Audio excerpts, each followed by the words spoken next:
Hey, ladies and gentlemen, how you all doing? This is Con Orc bringing you another episode of Company of Heroes 2 Fight Night.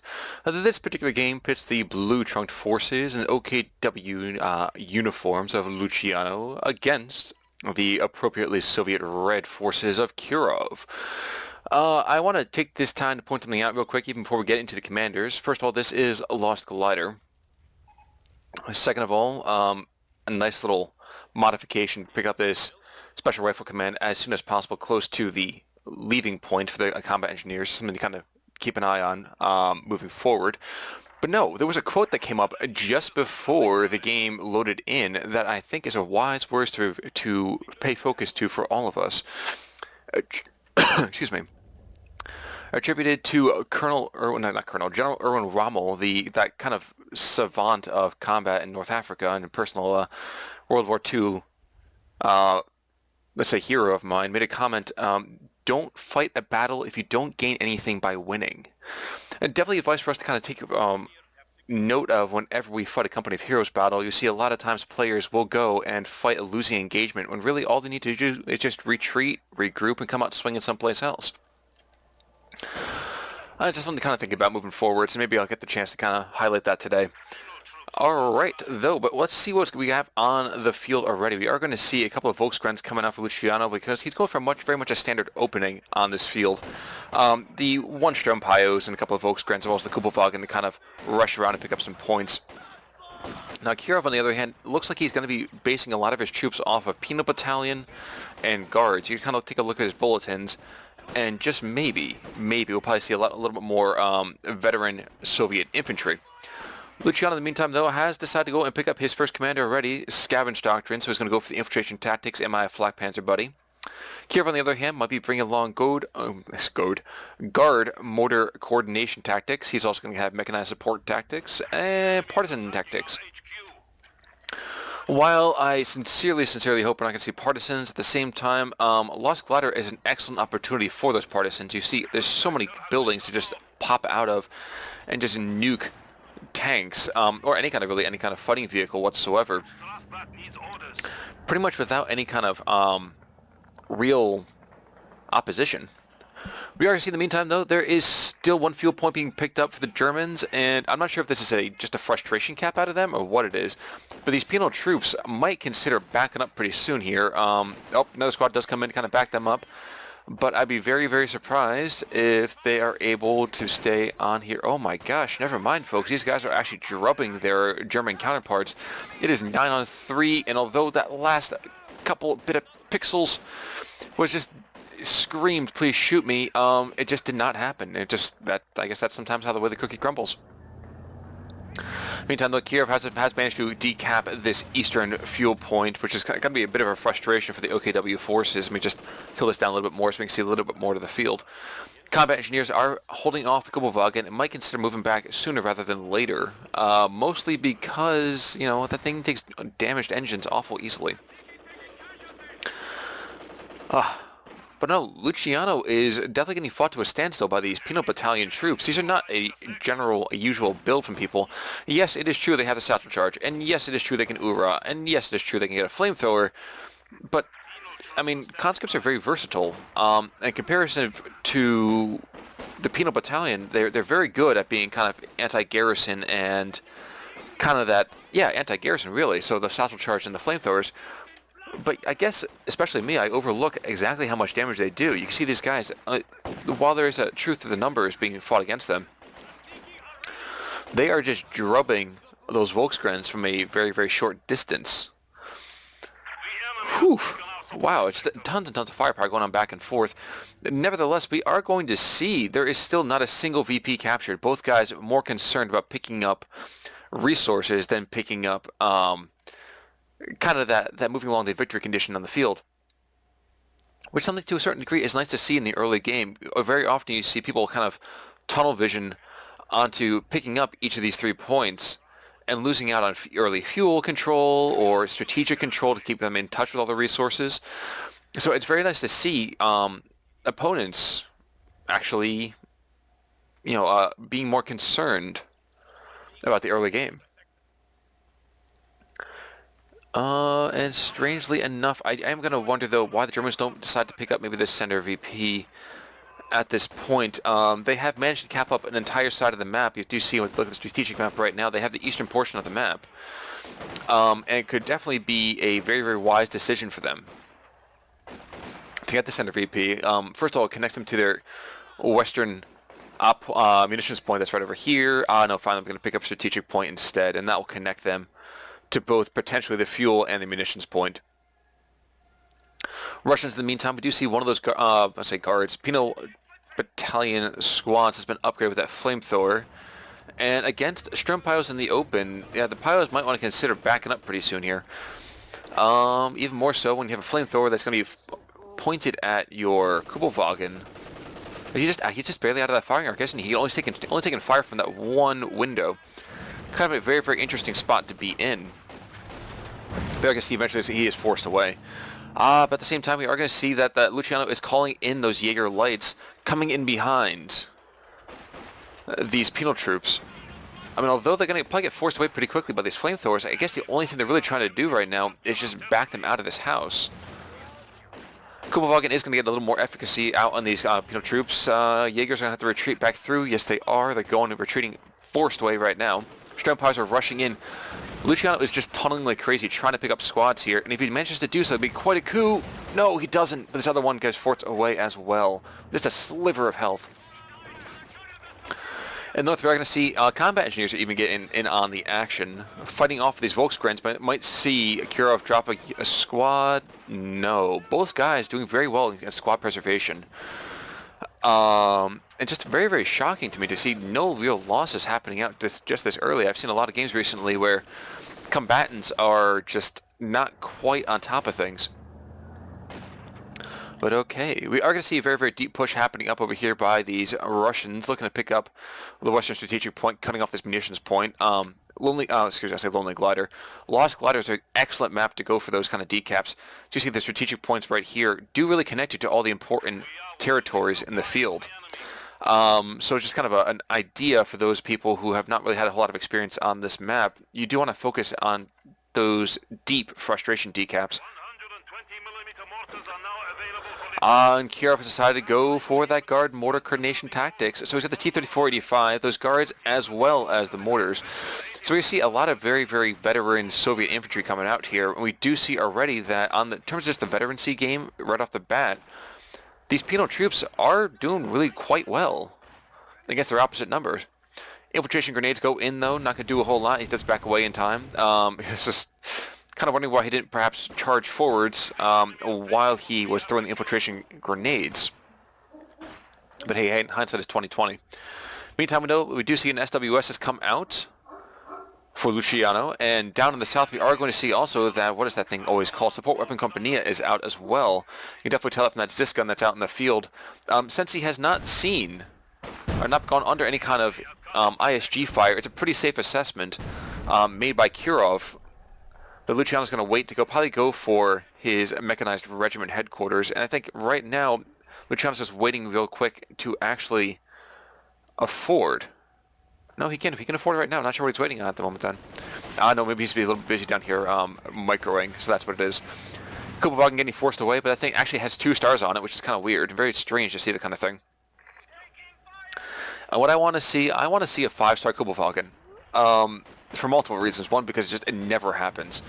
And 2, because that thing at that point becomes a real beast. Volksgrenadiers, I say Volkswagens, but Volksgrenadiers to the west, do get pushed away. Ibid on their other squad over here. One guy turns into a flaming torch and perishes. We do have this sniping opportunity over here. What's going to happen? Nothing. Instead, we're going to see probably the Jaeger lights forced back pretty quick. Oh, never mind. Infiltration grenades coming out. But unfortunately are being microed away from. Wow. So Kirov, although it doesn't seem like he's controlling the map right now, he totally is doing so. Oh no, it actually is a battle group headquarters that's gone down instead. So we're going to see some medics coming out. Probably a better decision than focusing on a Panther II, especially in light of seeing that Zis gun. Nevertheless, Soviet infantry asserting itself right around these fuel points, decapping the western side of the map as well. And we just want to take a look at the strategic map overall. You see that Soviet forces are clustering excellently throughout the map, taking very much 2-on-1, 2-on-2, 3-on-2, usually taking numerical advantage in most of these fights. Right now, we're actually going to watch these penal troops, I was going to say, take out and force back this Volk's squad, but no, they are forced away finally at the last moment. Up here in the north, we are going to see that this penal battalion has decided to take over this garrison, jumping in and out, just that frustration thing, trying to force Luciano to use his hard-won munitions on picking up infiltration grenades, and which are excellent things, don't get me wrong, but against a veteran player, it's sometimes a little bit difficult to manage that infiltration grenade assault. An incendiary grenade does go in instead, cooking away at this house. Not going to do a ton to the infantry that obviously is no longer in it. But the SDG-44s might be more than enough to kind of back away this earlier Russian infantry. Nevertheless, Guards infantry is now on the field, and these guys with those PTRSs as well as the DP light machine guns are going to be very well suited to dealing with the German troops that are currently on the field. Even with the STGs, especially the PTRSs, if it focuses at all on the Kupowagen, that thing's going to go down in two shakes of a lamb's ear. And firepower coming out right now.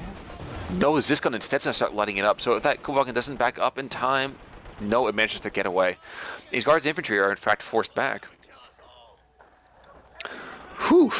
In the meantime, more grenades coming in over here on the western side, cooking away and evicting those penal battalion. But again, like I said, seeing there's this massive infantry assault coming back up, and just with the firepower difference, we might see a drop over here in Luciano. No, oh no, he does go down. So we do see the first squad wipe happening for Kirov, even as he picks up his second squad of guards, and he drops another squad. So Luciano not in a great place right now. Might be trying to think about taking up the entire way, rushing out that Schwerpanzer headquarters, and maybe trying to lock down this western part of the map with something like that. Unfortunately for him, a lot of the Ziscon material can just be sieged down pretty quickly by a spotting bit of Soviet infantry. But yeah, Luciano is quite in a very, very negative position. 406 to 466, 1240 into the game. Soviets have taken a very early domination of this map. Look at this thing. This is just brutal right now. But I have heard, I have on good authority, that this is supposed to be a good game. So hopefully we will see a massive resurgence out of our German player to make this more of a fight at the moment. Meantime, we're probably going to see another... Would it be too much to really drop in an incendiary grenade on this? It probably would. But look at this massive amount of infantry being invested into this one area. Any kind of lighter vehicle, even an artillery barrage coming out from the Ziscon would be more than enough to see these Germans kind of put to their retreat. But it seems instead that the Germans are going to have a little bit of breathing room happening. A lot of Russian troops kind of scattered around the map. And it might be for a change that Kirov is the one that gets outnumbered. Oh, a very, very close grenade comes in and drops off that Sturmpio squad almost without even thinking about it. So you missed that Micah for 1 second and something bad happens. You can't help but just be impressed by actions like that. Guards in the meantime have moved up to support their comrades. The PTRS is putting a little bit of shock and awe into the Volksgrens. But this MG moving up might be enough to put these guys to flight. It might even be enough to take out this squad. Targeting, and yes, we are going to see the Russians finally drop a squad. In the broad scheme of things, though, it's not going to matter quite as much. We are going to see that a very, very deep cap is happening from these Volksgrens over here to the west. But until they take this other position right here, just want to take a look at the resource income and the resource float between the two. 250 fuel to 170 right now. Doesn't seem like a whole lot until you start building those tanks, and that fuel supply just disappears like crazy. Ziscon's going to get picked up by these Jaeger Lights, who just have to hop out of this building and say, "Hey, buddy," and start laying some fire into them. And it does seem that someone's getting suppressed in the meantime. I guess maybe he was just a little bit too close. And could this be a dead Ziscon? Is he going to get away just in time? Machine gun is going to cover most of these areas. Yeah, they're going to stay just outside of that. So instead, we actually are going to see the Russians take a very, very severe resource penalty, as the Germans do manage to kind of decap these two strategic points, cutting them off for quite a little bit of time, at least for the foreseeable next, 8 to 10 seconds. Which is excellent, because the Germans definitely needed the reprieve and continue to need that with this, again, big push by the Penal Battalion. And if someone could answer this for me, first of all, let's take a quick look. There's a mine being placed on over here to the west. If someone answer this for me, do the Penal Battalion get experience faster? Because I feel like these guys have just gotten tons and tons of experience so fast. Almost 3 fully vetted up squads, and the last one is pretty much already there. 20, 19, and 20, no, excuse me, 12, 19, and 20 kills. These things are just kill machines. Massive, massive kill machines. And is this gun dropping a barrage almost on top of his troops? You say your lights do come in and are going to get forced away by the potential flank from these penal battalions. And actually, at this point, think about it, these guys are pretty much like a penal platoon, a P squared, if you want to call it that. But now we do see my favorite animation going down. The Schwerpanzer headquarters is coming down to lock down all the approaches to the east. So with luck, this area right here will be kept in very, very good control by the German player.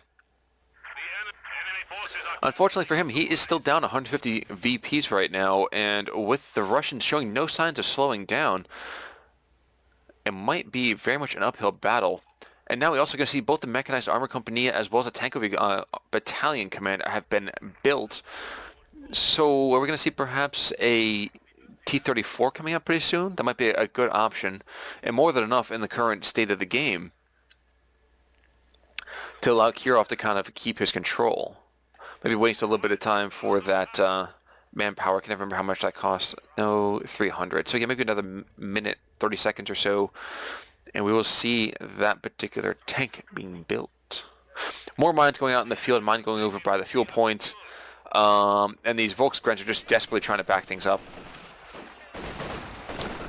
Oh no, and this MG-34 might find itself cooked. It's going to back away, taking tons of firepower. And yep, it does go down. Probably see the Penal Battalion kind of rush forwards, maybe even trying to pick that up. Somebody doing something like that. But no, both squads are put to flight. And there is the Schwerpanzer headquarters doing just enough to keep those guys protected. But the Penal Battalion is going to rush in and try to pick this machine gun up. In return, the Schwerpanzer headquarters says, hey buddy, let's see if we can get this guy. But it's not going to happen. The thing's going to get away. Unless there's some like miracle hit at the end of this. No, there isn't. Luciano says, you know what, no more Mr. Nice Guy. He calls him the Flak Panzer. It'll be more than enough to kind of pick on most of his infantry. But the T-34 coming in, T-34-85 at that, there is little to no anti-tank other than these lovely little Panzerfausts. And those hits are great for causing those engine crits, but that's not going to do a whole lot for them. Maybe until then, though, the idea is to just kind of carve away at this massive infantry advantage that's being enjoyed by the Russians. Unfortunately for the Germans, that's going to be a very, very massive armor advantage that's going to be enjoyed as well. 19 minutes into the game, 200 points down. Luciano is still getting drubbed by quite a bit. And although this Flak Panzer is kind of just looking to remove all shot blockers for that Schwerpanzer headquarters, he needs to remember that guns can go both ways. He would take a ton of firepower from a kind of sieging Zis gun. But it does look like he's going to play King of the Mountain. Maybe he can try to pick up this combat engineers. No, if he had just sat in one place, he might have been more than able to pick that up. And we just see that first mine is causing death and destruction on those Volksgrens. They're going to try to just at least decap this point out. And in the meantime, the Flak Panzers kind of hide over here, take a couple pot shots at the combat engineers and say, wait a second, I am becoming totally outgunned. And backs away before the T-34 can get a shot at his retreating tank. Doesn't look like it's going to be enough, though. It looks like it's going to be maybe even a dive coming in. Oh, never mind. What is it saying on the side of that? I don't speak German. Russian? Something Soviet 3A ham? No idea. Not a clue. Cyrillic is not my strong point. And where's that Kubovagan? Kubovagan's sitting back in base. He is just been sitting there for quite a bit of time. Completely and totally left alone. No love. No affection. The poor guy has just been wounded almost unto death. And frankly, without the ability to build their Sturmpyos, you can kind of understand why such a thing is happening. Points getting captured yet again. Kirov is just kind of marking time, it seems like. Just 2-1 capping, 2-0 capping, pretty much the entire time here. The Sheriff Panzer headquarters is probably going to take a little bit of fire at the T-34, but that gun is not going to do a whole lot. And here's that big push that we're going to see. This is going to try to go and pick on the Sheriff Panzer headquarters. These guys are just close enough that they're going to take some secondary fire from the Sheriff Panzer HQ. And these STGs, we're going to see a assault grenade. Yes, we are. So the assault grenades are coming out to be just enough. He does actually interpret pretty well. He's able to pick on the Zis gun, but it's not enough to pick him up. And curiously, everyone seems to get away. Never mind. The crew finally does get picked up. Rakettenwerfer comes in, and that might be enough to even pick on this T-34. Rear armor hits happening. Yeah, he's going to have that guy soak up a hit or two. But one shot comes in. If he can get behind and get a couple more rounds, there goes the T-34. So, ladies and gentlemen, that's going to be a big, big loss for the Soviets. He's going to try to put some fire on this Flak Panzer, but right now he has no way of really answering what's going on outside of those PTRSs. And not really a moment too soon. Right now it is still a trip cap for the enemy, 203 to 466. Those Germans are taking a ton of fire, and I don't know if that's going to end anytime soon. Sturmpyos finally coming back out into the field. At the same time, we are going to see these guards going to forced away by a infiltration grenade assault. Some firepower coming out, but I'm not sure it's going to be enough to take out these guards. If he stays put, oh no, instead it's going to be an incendiary grenade coming down on top of this Zis gun. So he just wants to bake and shake and cook all those Russians as soon as possible. Meantime, those guys just want to go home. But I don't think that's going to happen, folks. Yep, they do go down. Looks like the Volkswagen's going to take this gun and turn it around and just retreat, I would say, might be the best option for everybody's sake. Drops a prioritized vehicle on it, and still, Luciano, I think, is just taking a big collective breath, trying to defend what little he's got at the moment. And yes, that was just a very, very nice play. Ura coming in from these Penal Battalion, trying to cover and pick on the Zis gun, but they're going to run right into that range of the Sheriff Panzer headquarters, and those guys immediately are going to get pushed back to flight yet again. Dropping 2 models for absolutely nothing. It's poor Ivan and Misha down here getting cooked while Vladimir heads for the hills. 149 to 466. I kind of wonder, is it going to be that the Germans manage a resurgence, or will the Russians continue to kind of just, hold out until the last bit? We are going to see that these Germans are going to try to rush in before they get suppressed, and I'm not sure if it's going to be suppressed city or maybe even a pin. Is there going to be an infiltration grenade assault? Yes, there is. These guys are heaving grenades through the windows of this church, but it's not enough. Those guys don't take a single model loss, which is just surprising by all stretch of the imagination for me. Meantime, though, Flak Panzer is now going back out into the field, and with 2 AT guns to support it over here to the east, I don't know if Russian armor is going to be able to combat them effectively. Meantime, though, we are going to see this machine gun, this captured machine gewehr, indeed, going to get pushed off to this western side, trying to protect the VP, and that's going to be very much a very, very quick flank happening from the Flak Panzer. I might even see a pickup on this squad, just because how low the models are in just health. 2. One more burst is all I need. No, it's going to focus instead on the Penal Battalion troops. They're going to force back as well. Very wisely, Kirov actually forces the AI to kind of switch focus a little bit, and just you have to hand it to him a little bit, because it's just not something you see very often. Kind of understand that most vehicles, if they're not set to prioritize vehicles by themselves, they will instead just focus on material that has the most health and the most models. It will always pretty much prioritize squads that are not retreating, so much more combat-ready squads, let's say. Meantime, we are going to see the PTRSs coming in. The Su-85 is trying to pick on this Flak Panzer, but it moves just at the last second and misses that shot. And now it's going to run straight smack dab into the AT front. Yikes. Yikes, it's going to get forced back as well.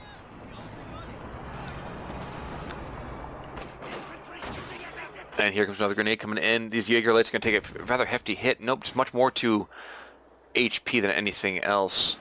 And surprisingly enough, these combat engineers have not been placing down these mines. He's got more than enough materials to do so. I'm kind of surprised that he's not been just mining up the entire map, knowing that his opponent has, at best, really one squad of Strompios, and he just keeps drubbing that thing like crazy.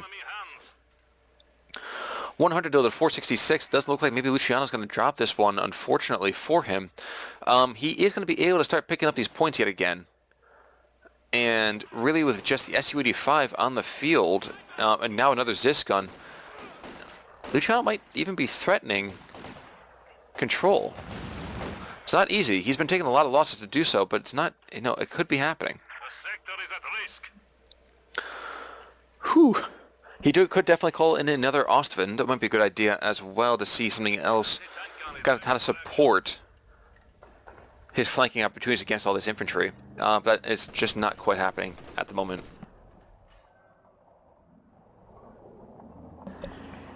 We're going to consistently see again that the flak panzer going charging right back in. Kubelwagen spotting for the heavier armored vehicle as it starts picking on guys like crazy. Forces that guy back, starts eliminating this cover one by one. These poor headstones are getting cut down in the prime of their undead life.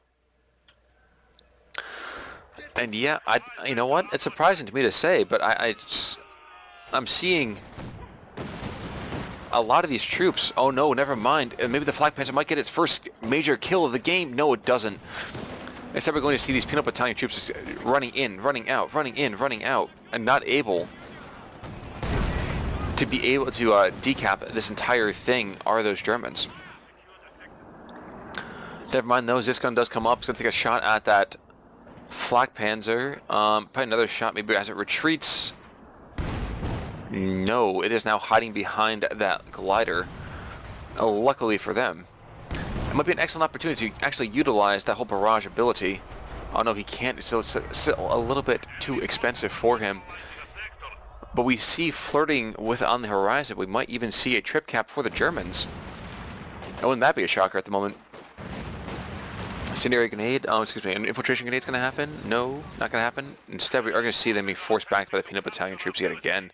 So these guys are definitely the unsung heroes of this map. Or maybe very sung, but just not recognized, let's say. Su-85 though, and the Zis gun are going to be more than enough to push it back this Flak Panzer. Oh no, but it misses just short. Just short. But it's a 2-0 cap now, finally for the Germans. 79 to 452. Unless there's a big swing happening in the next couple of minutes here, I'm pretty much have to give it to the Soviets. They just have tons of veterancy. Just keep taking the map whenever they want to, wherever they want to. This penal battalion play has been superb. Infiltration grenades coming out, going to force those penal troops to shift position quite a bit, but these dual flamethrowers, as well as the firepower just gained by the raw squad itself, it's just too much to deal with right now. Germans are going to drop that Western VP. I'm not sure the Flak Panzer can rotate fast enough to pick it up. I'm kind of wondering why Luciano has not decided to go for a second Flak Panzer. Yes, microing two at the same time might be kind of a huge task. It would be way better for him, I would think, in the long run. Make it a little bit easier for him. He wouldn't be losing so much time and transition back and forth. That being said, though, these guys are still carving things up. What is that, 16 kills right about now? He's going to slide further to the west. He might be able to pick on that penal group before they lose the point. No, instead it's going to go back to them 2-0, 2-1. It's going to be 2-0 right now, and this might be the swan song for the German player. Meantime, though, we are going to see marked target coming out onto marked vehicle coming out, and the Flak Panzer is trying to take out that scouting plane. And I've never seen that happen too often. But it still has a marked vehicle on it. Main gun destroyed though for the Su-85. It does get dropped. Destroyed engine. Another pickup though for the Flak Panzer, taking it out before it can be recrewed by any stretch of the imagination. And really, why would you want to at this point? The Su-85 is completely a junk. It would be, you know, wrecked engine, no gun on it. Why would you want it? It would just be awful. 57 points though left on this field, and the Germans are rapidly running out of time. Another squad of Jägerletzkits gets called in on the east. You just see it capping down the Eastern VP. Is this gun at the same time? 50 points remaining. No, does not get picked up. Never mind. This gun moves back over here to the center, and the Flak Panther is shifted back as well. Looking for a little more rest and refit, perhaps. Jägerlights, in the meantime, flanking around this machine gun, trying to get in before this thing can start firing at them, and they just barely are able to do so. And if he gets one more beat of munitions, never mind, he's forced away. Yikes. So that might be it for Luciano. Kubelwagen did get picked up in the meantime. Forgive me, guys, for kind of missing that one, but that's just a tiny blip on the radar by comparison. So no 5-star Kubelwagen today. Ready for combat. With that T-34-85 now on the field, yes, even though there is only really one bit of anti-tank Forces are capturing our supplies. being utilized by the Russians. Oh, and another squad of Jaegers comes in, so we're going to see that flankenspank, let's say, coming out. Infiltration grenades coming in. Yes, they pin these Volksgrens.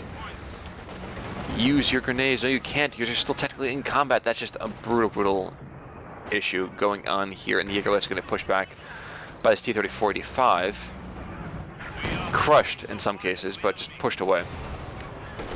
Rakettenwerfer and the captured Zis are doing work on these, all these guys. My gosh. And it might have been that triple penal battalion opening that sealed the deal for Kirov. Well done to him.